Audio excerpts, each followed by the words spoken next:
Hello students, welcome to my channel Biru education. आज आम सप्तम श्रेणी गणित बही अभ्यास कार्य 9.3 क्वेश्चन आंसर करवा।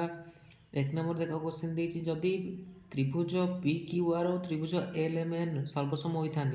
से प्रथम ही आमको कहते कौन दीटा कि उभय त्रिभुज सर्वसम अच्छा तेज निम्न शून्य स्थान कौन लिखा देख त्रिभुज पी क्यू आर सर्वसम कौन हो देख ये ना देख त्रिभुज पी क्यू आर आसला तो एपट कौन आसो त्रिभुज एल एम एन लिखा जाए एल एम एन सेमती जदि त्रिभुजर ना क्यू आर पी आस देख क्यू आर पी तेल एपट कौन हो एम एन एल त्रिभुज एम एन एल हो सेमती देख पी पाखे जब गोटे सरलरेखा अंकन है आउ क्या पाखे हो पार ना एल पाखे हो पार क्यू आर बाहूर सहित किए सर्वसम हम ना एम एन बाहू आमर सर्वसम हम ठीक अच्छे सेमती पी क्यू सहित किए पी क्यू सहित एल एम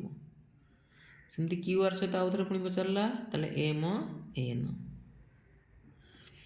पी क्यूर अनुरूप एल एम सेमती आर कोणर अनुरूप हो एन कोण तेल एन कोण हो ठीक अच्छे। नेक्स्ट 2 नंबर देख ये आमको अलरेडी चित्र दे देती पार्श्वस्थ चित्र देखी शून्य स्थान पूरण कर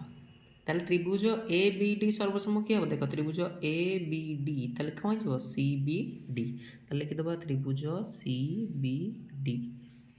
नेक्स्ट देख बी सी रूप हो बी ए सेमती ए बी हेले कौन हो सी बी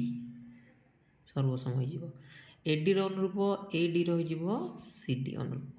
ठीक अच्छे ताल अनुशीलन शेष। If you want this type of videos, do like and most subscribe to my channel Viru Education.